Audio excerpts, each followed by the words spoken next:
त डरायो पनि रोयो पनि। ओ महाराज, अब उसको पिता को भन्ने कुरा चिन्यो पनि।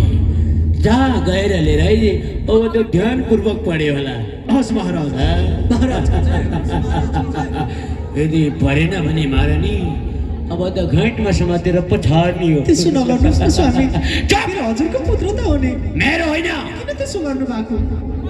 प्रणाम पिताश्री। प्रणाम पुत्र प्रहलाद। स्वस्ति महाराज। स्वस्ति स्वस्ति। गुरुवर पढ्यो यसले? महाराज। यहाँ आइज सरेकन। आफ्नो पिताले भनेको वचन काट्ने तँलाई कुलङ्गार। यहाँ आइज। यहाँ आऊ बाबु। मलाई डर लाग्छ। एकचोटि भने मान्दैनस्? चकलेट किनिदिन्थे नि। आइज यहाँ सुना मलाई के पढ्योस्। राम्रो मुखले भन्दा मान्दैनस्? हात जोड, हात जोड, नमस्कार गर। अब सुना मलाई के पढिस्? खम ब्रह्म ईश्वर एक हुनुहुन्छ, चराचर प्राणी सुदर्शन चक्रका प्रभावले चल्छन्, पिताहरू भन्न बाँकी छ।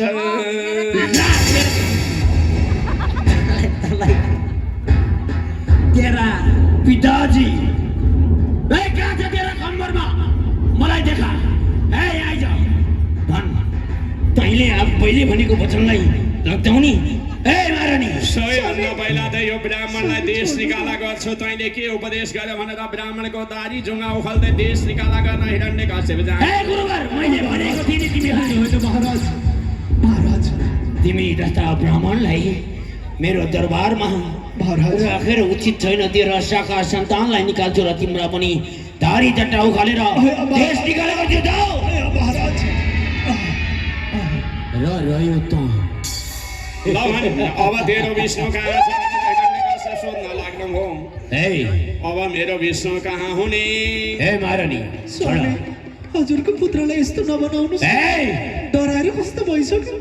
आफ्नो पिताले भनेको मान्ने पुत्र, वचनलाई नकाट्ने पुत्र भएको भए यसलाई सजाय दिँदै।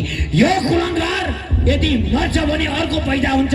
संलाद अनुलाद पछिका पुत्र प्रहलाद ज्ञानी होला भनेको त यो मेरो शत्रुको नाम लिने छोरा भनेको। हिरण्यकश्यप छोरो लागि तयारी थियो। मेरो महाराज कयादुले गएर रोक्नुभयो। पतिदेव आफूले लगाएको वृक्ष विषय भए पनि आफ्नो हातले उखेल्नु हुँदैन भने तपाईँसँग यत्रो सैन्य बल छ, के आफूले मार्नुपर्छ? यत्रा सेनाहरूलाई मार्न पठाउनुहोस् न भनेर कयादु महारानी भन्न लाग्दा हिरण्यकश्यप पुत्र मार्न जाइ लागेर जानु हो। श्रीखण्ड रूपी काठमा वय रूपी काँडा विष फैलिनुभन्दा अगाडि तँलाई नै म मारिदिन्छु। स्वामी यसो नगर्नुहोस् न। आफैले रोपेको वृक्ष त आफ्नो हातले उखेल्नु हुँदैन भने यो त हजुरको पुत्र न हो। आखिर मार्न नै चाहनुहुन्छ भने हजुरका यत्रो 10,000 हात्ती बल भएका सेनाहरू छ, उनीहरूलाई खटाउनुहोस् न। म पनि कस्तो बुद्धु। मैले रोपेको वृक्ष मैले मार्नु भन्ने त महापाप अरे। मारनले भनेको हुन पनि हो। मेरो सन्तान मैले वध गर्नु हुन्न नि। तर के गर्नु, यो मर्नै पर्छ। मेरो शत्रुको जो नाम लियो यसले। सैनिक जिम्मेवार भारतवर्षको सबैभन्दा ठुलो कुला चलन र टाकुराबाट खसाल्ने। यति गर्दा मरेन भने सारा प्रजालाई दाउरा बटुल्न लगाएर ठुलो कराई बसालेर त्यस कराईमा तेल तथा त्यस तेलमा लगेर चपाल्दे। यति गर्दा पनि मरेन भने गजेन्द्र हात्तीको बथानमा लगेर कुच्चाएर मार्दे। त्यति गर्दा पनि मरेन भने मेरी बहिनी होलिकाको काखमा राखेर यसलाई टन टन टन टन टन आगो बालेर मारिदे। हुन्छ महाराज। जा। हस् महाराज। भारतवर्षको अलगो टाकुरा हिमालय कुला चलेन्द्र पहाडबाट प्रहलादलाई केही पनि भएन मेरो महाराज। अनि होलिकाको काखमा अग्निले होलिकालाई दाह नगर्ने, त्यही काखमा समातेर होलिकालाई जगत गराउँछु भनेको छ। सारा लोक त्राही त्राही भइसके। विष्णु भगवान पनि क्षीर सागरमा गइसक्नु भयो। हाम्रो लोकको रक्षा कसले गर्छ? भक्त प्रहलाद उनैका पुत्र कान्छा सुपुत्र भक्त प्रहलाद बारम्बार बारम्बार विष्णु विष्णु विष्णु विष्णु विष्णु विष्णु प्रकटकार भूतव व्यभत प्रभु भगवान नारायण स्वरूप भगवान विष्णु हाम्रो रक्षा गर्नुहुन्छ। भक्त प्रहलाद बारम्बार विष्णुको नाम जप्नुभयो, तर यति हिरण्यकश्यपले गर्दा पनि त्यो बालकलाई मार्न सकेन। फेरि पनि त्यो मेरो पुत्र प्रहलादलाई लिएर आइले यता मर्यो होला मेरो छोरो भनेर हिरण्यकश्यप सैनिकलाई सोधेर रमाउन लाग्नुभयो। ए सैनिक जी महाराज मर्यो अरे महाराज अरे कुटलुक्कै भयो पुत्रकै यो मर्नै मरै पर्छ भयो ठक्क ठाउँ टक्लक टुक्लुको भयो। ओ महाराज शाबाश त्यो कुलङ्गार मरेकै जाति हुन्छ। मेरा शत्रुको नामले नि त्यस्ता पुत्र हुनुभन्दा त यतिकै ठिक छ। म ठिक गरिस् यसको बक्सिस अवश्य दिनेछु मैले। बडो आनन्द बाबा आउने हो। प्रणाम भन्दै पिताका शरणमा पुत्र प्रहलाद जानुभयो। नै महारानी हजुर। पुत्र त मर्यो रे। आखिर हजुरले चाहे जस्तै त भयो होला नि अब चाहे प्रणाम जस्तै पिताश्री भयो। प्रणाम पिताश्री ए! महाराज, हुँदैन, भूत, भूत! भाग्यो महाराज, भाग्यो जिउँदै छ महाराज, भूत होइन। मरेको मान्छे कसरी आयो महाराज त फेरि यहाँ झुलुक्क देखेर भाग्यो महाराज। यसलाई समातेर ले। हस् महाराज ला हिँड यता। जति डराउँछस् त्यति नै तँलाई म सजाय दिनेछु। ए तैँले मलाई जेलले बाँध्न दिने होइनस्। तँलाई लगेर मर्दा मरि मरिनस्। भन अब तेरो भगवान कहाँ छ? अब मेरो भगवान कहाँ आउने? प्रहलाद हात जोडेर भन्न लाग्नुभयो चले प्रहलाद उवाचले विष्णु थले विष्णु विष्णु पर्वत मस्तके ज्वालामाला कुले विष्णु सर विष्णु मयम जगते। जलमा पनि मेरो प्रभु हुनुहुन्छ, थलमा पनि हुनुहुन्छ असुर श्रेष्ठ पिताश्री। तपाईँ जस्ता निर्दयी राक्षसका अगाडि होइन म जस्ता भक्तका हृदयमा मेरो सबै ठाउँमा प्रभु हुनुहुन्छ भन्दा यो सट्टीको खम्बामा पनि छ भन्दा किन नहुनु भन्नुभएको थियो। त्यसो भए पहिला तेरो विष्णुलाई सिद्ध्याइदिन्छु अनि तँलाई सिद्ध्याइदिन्छु हिरण्यकश्यप भन्न लाग्नुभयो। तेरा भगवान यहाँ पनि छन्? मेरो भगवान जता छ यहाँ? यहाँ पनि हुनुहुन्छ। ए बोल, यहाँ छ तेरो भगवान? यहाँ खम्बामा हुनुहुन्छ।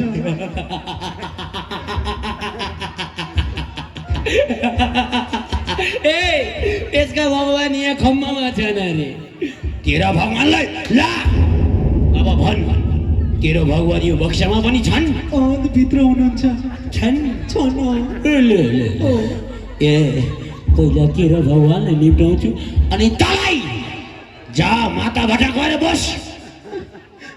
तेरा भगवान अब थाहा पाउने छस्।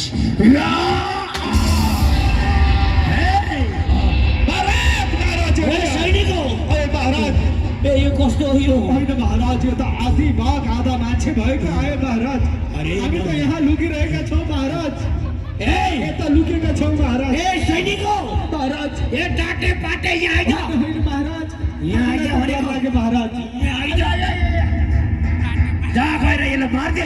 महाराज यसले त पुग्लिकै पार्छ के हो? ए गएर बच गर एउटा एउटा गरेर। जा जा खाली हान हान खाली हान। ओए भाग महाराज मर्यो मर्यो महाराज। ए म पनि भागेँ महाराज। आइया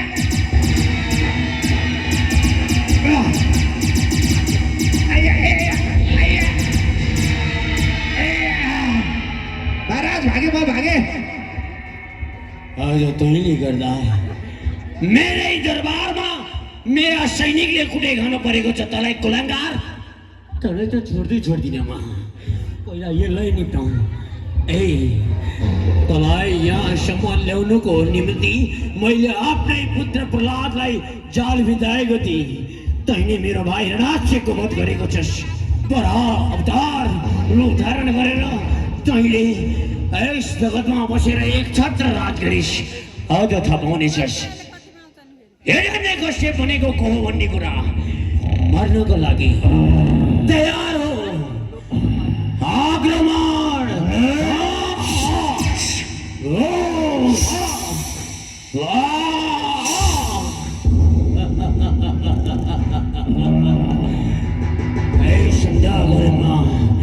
तँलाई आज यसरी वध गर्नेछु।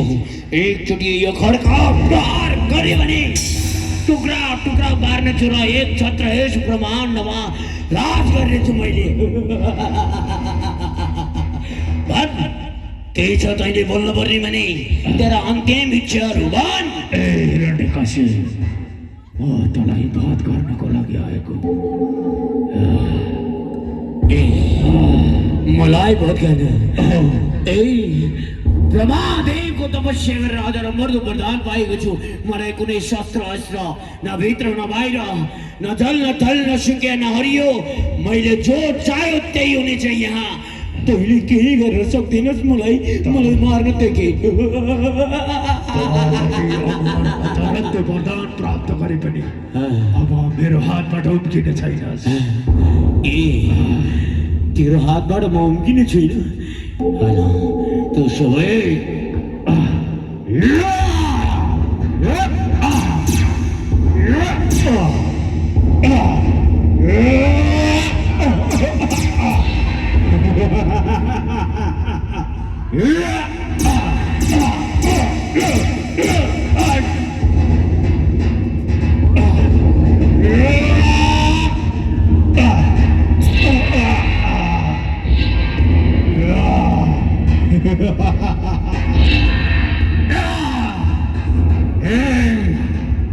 यति शक्तिशाली छु यो जगतमा त जस्तोलाई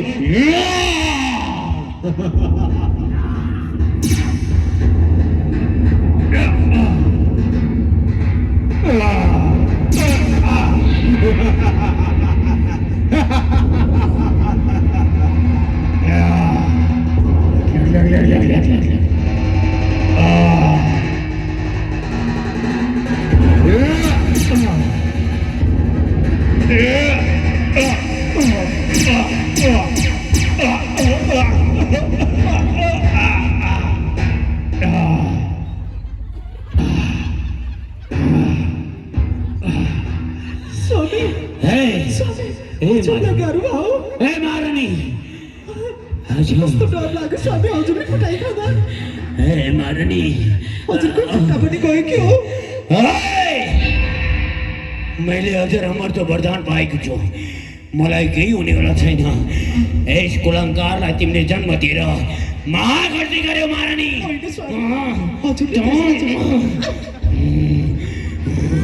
तेरो कारणले गर्दा आज म मृत्युको घाटको अन्तिम छेडमा बसेको छु यस्ता नरानी पशुसँग युद्ध गर्दैछु यदि म बचे भने तेरो घाँटी छाट पारेर मिलाउने छु आइज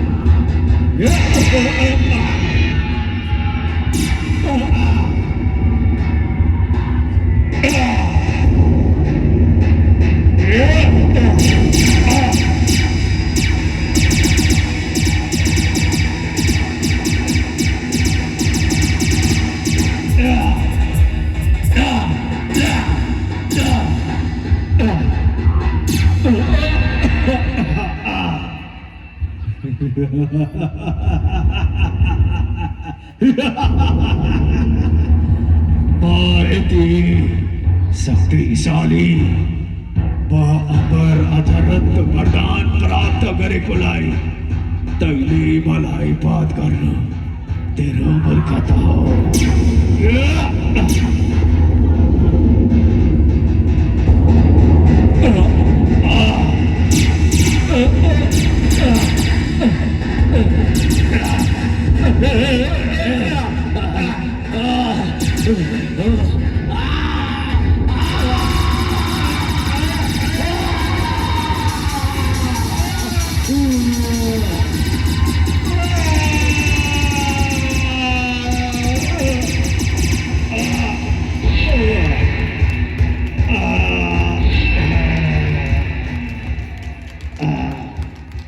हिरण्यकश्यप परमधाम गयो त्यसको तेज पुञ्ज भगवानमा प्रवेश आकाशबाट फुलमाला लाभेल गुच्छाको वृष्टि भगवान नृसिंहको जय जय जय जय जय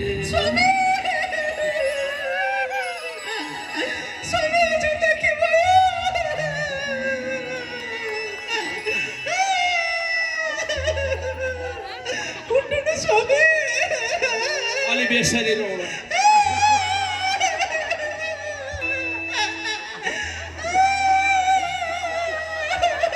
लो भयो छोड जा अब यस्ताहरू नि पनि छन् छोड